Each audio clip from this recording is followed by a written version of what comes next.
The newsroom, where untold story is revealed.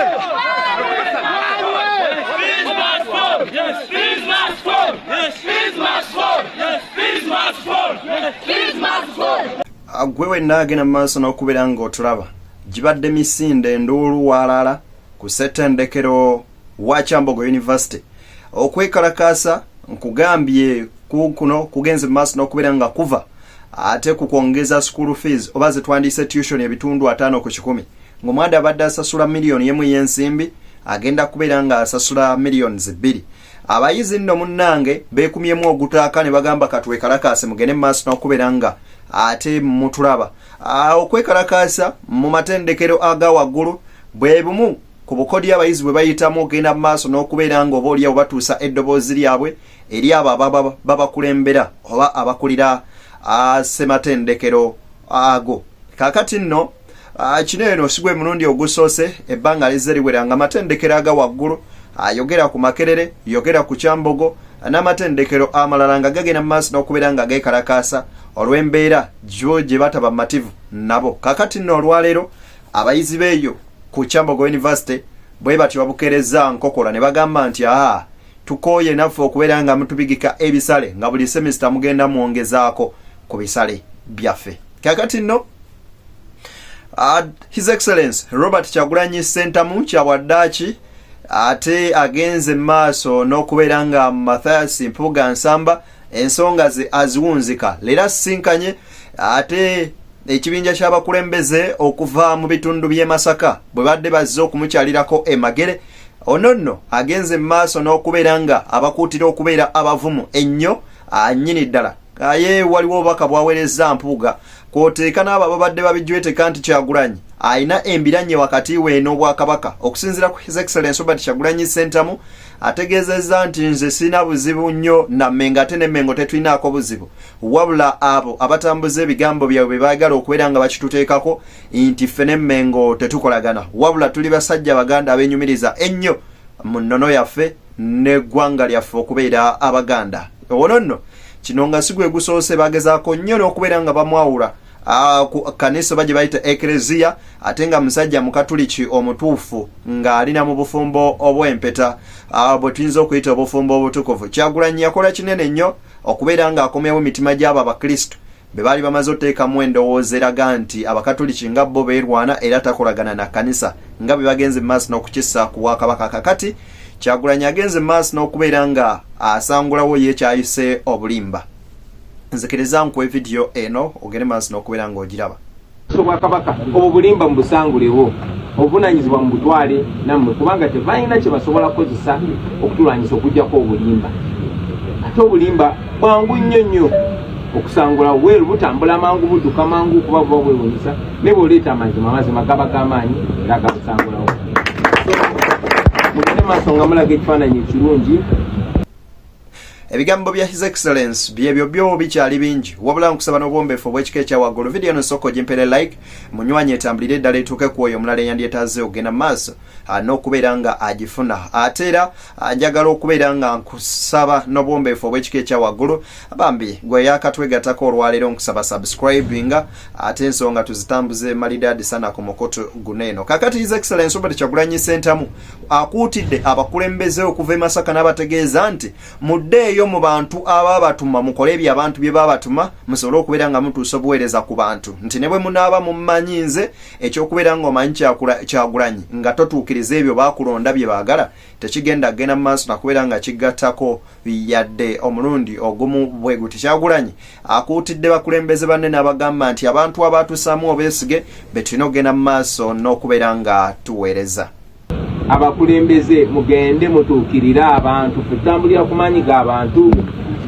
siri akubanja akateze tujiri ya president kateze kwa manyi gabachi tugende abantu mubafunemu obwesigwa bwesigwa bajja besiga nga balaba ku bikolwa byo abantu bana baba kwesiga naffe tujja kufuna ensonga nga bakulembeze okwesiga era kimunjogeza nnyo kakati nno omubaka Lutamaguzi Semakula avudde mu mbeera n'atwalagana n'omukubaganya wa program wali eri ku Sanyuka TV amanyikiddwa nga Adam Kungu. Bw'avuddeyo n'amutegeeza nga poliisi bwe yavaayo n'ekola reporting egamba nti abantu abawagisi ba Nuupu bagenda maaso n'okubeera nga bakuba poliisi amayinja kyekyaviirako poliisi okuba omukka ogubalagala omwava n'akacupa kaagwo okubeera nga kabwatukira ku kigere kya His Excellency Robert Kyagulanyi Ssentamu okufuna obuvune bwaliko mpaka kaakano. Lutamaguzi ategeezezza nti bino byonna bye boogerako byagenda maaso nakubeera nga beekwasa nakwebuzaabuzanga mukadde oboolyawo waafukana n'abantu abanywanyi gabadde mazzi genjiye mugongo kumbe ngaali amugenda maaso nakubeera nga yeeyambako mu ngeri bwetyo. Lutamaguzi atalina kigambo kiwoomu na kimu eri mukulu wa poliisi. Gwempulidde insistinga mbu wabadde wabakanyuga amayinja osobola okugandansizira ku poliisi anti nkugambye oyo wa poliisi ali NRMIZD. That police officer is NRMIZD. Additionally, police has retrieved CCTV footage revealing several observations, including, look at that. Hey, producer Kila Kwas, number one. Okusinzira ku footage, police zetugamba ze ya retrieving nze. Bwe batunulidde ku kamera, ekimu kye bazudde disruption of traffic. Okay? Number two, stoning of police officers. Police say they are politicking. Three, other acts of hooliganism. I don't know wano wasinziridde Lutamaguzi n'agenda maaso n'okubeera ng'ategeeza nti musajja mukulu ono omwogezi wa poliisi amanyikiddwa nga Kituuma agenda maaso n'okubeera ng'essaawa eno avuganya musajja mukulu Fred Yenanga eyali omwogezi wa poliisi gye buvuddeko ng'agamba nti bano eno bali mu competition zani asinga okubeera ng'alimba so sigena maaso nakubeera nga baweereza bannayuganda okubeera nti poliisi n'omuntu wa bulijjo tebikyaliwo wabula poliisi yeekolera byayo na kutuukiriza interests zabo abali mu buyinza. Tomala budde bwo ebyo ababikola basajja b'NRM kubanga kati we can hardly differentiate between gallant police officers and NRM people in police. Tetukyasobola kubaawula kubanga obudde buno bwe tulimu bw'abasajja b'NRM kulaba nti batandika propaganda buli kimu kyonna bakitaddemu propaganda.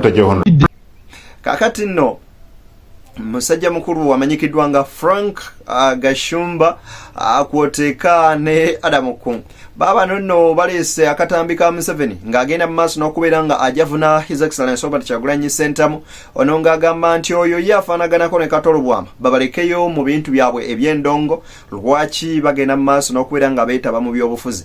Nzikiriza nange nkakuwe naawe okeerabireko ojja genda mu maaso n'okubeera nga oboolyawo okajjamu enjawulo naye nzikiriza nkutegeeze nti Sheikh Ashraf Dembe musomi weddwa waali mukuleka okusimu esimbi y'okuminemu wansi ku screen yajja genda mu maaso n'okubeera nga akolako obutereevu nnyo nnyini ddala ate munywanyi tojja genda mu maaso n'okubeera nga wejjusa naawe ayagala olanga naffe simu zaffe bwe zirigenda mu maaso n'okubeera nga otukubirako ate tukwasaganye business butereevu nnyo nnyini ddala akatambi kaakano nzikiriza ngende mu maaso n'okubeera nga nkakuwa. President Yoweri Museveni at some point bwati bwe yagamba mwami Kyagulanyi kiriza zanye eddoboozi lino katono nnyo neshone bwegwera wano kibino si byakuyimba. He was very clear naye bali ababadde balonda emirundi egidinganye ne balonda Sebagala ne balonda Sebaana ne bamuteekako Lukwago eno ne bateekayo Katolo Bwama mbu asesa abantu abeeri ne balonda Bobi Wine oyo mulonze waki mbu muyimbi bino si byakuyimba. Naye bali ababadde balonda emirundi egidinganye ne balonda Sebagala ne balonda Sebaana ne bamuteekako Lukwago eno ne bateekayo Katolo Bwama mbu asesa abantu abeeri ne balonda Bobi Wine oyo mulonze waki mbu muyimbi bino si byakuyimba. ako kanyumidde shone bwegwa onsabye kuzajja ddoboozi bongamba nti nno mbu gravity omutujiti yafunye bantu omuyimbi Kyagulanyi Gwendosi nga yafunye abantu Museveni yabagamba musigale mu byokuyimba bino si byakuyimba andi principle teri jikamu we bagamba kakati ebyo nno nga tubitadde ku mabbali sagala kudda mu bigambo ebyo naye naawe obyewuliriddeko era osobola okubeera ng'oteeka endowooza mu comment section kakati musajja mukulu ono amanyikiddwako nga Honorable Lumu omubaka wa Mityana avuddeyo n'agenda mu maaso n'okubeera nga ategeeza nti ye aiteeka yamaze dda okubeera nga alibaga era ebyo bye mulowooza nti yeri mutwala wabula agenda mu maaso n'okubeera nga alimaliriza. Lumu agamba ye si wagenda mu maaso na kubeera nga mwana wattu aviirayo awo nga ayokyeza omusota kye wandibadde tuyita nti okubeera nga akootakoota mu Galumonde. Agamba ekiteeka lino wagenda mu maaso na kubeera nga aliggusa okutuusa ku lunaku olusembayo nga liisa. Agamba Parliament ayagala agifuule ey'omuwendo okusukkulumako naawo weri kakano. Bali kutwala lintwalawo nkulaba teeka nze nditwala goli twala kubanga oku drafting yawedde era ebbaluwa nagiwandiikidde Clark ogituteeyo mpagitwalayo kumulaga nti nze maliriza n'abakugu njogedde nabo ebbaluwa endala yagenze wa Minister of Finance okumpa certificate of financial implication. Kati oyinza okuŋŋamba nti lintwala nze ndiriko nze golitwala mpozi kyendabye mu tteeka lyo waŋŋambyeko nti leader of opposition olaga erinnya likyuke ayitibwe leader of minority kaakati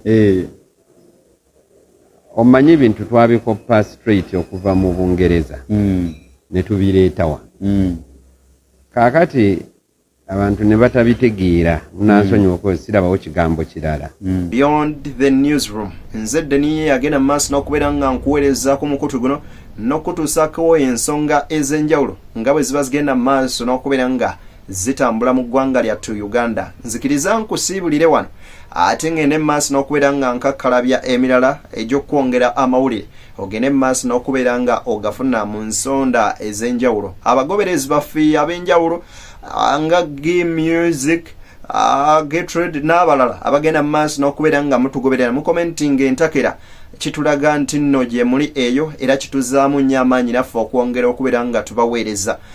Mwana muwala bamuyita Rina Case asinziira mu UAE mbwebale genda mu maaso n'okubeera nga munywanyi gy'oli ng'otugoberera ng'era otuwagira mu buli mboozi ze tuteekayo. Kale mbagaliza nno bye munjagaliza tusinkane mu mboozi zaffe eziddako ku mukutu guno gwennyini.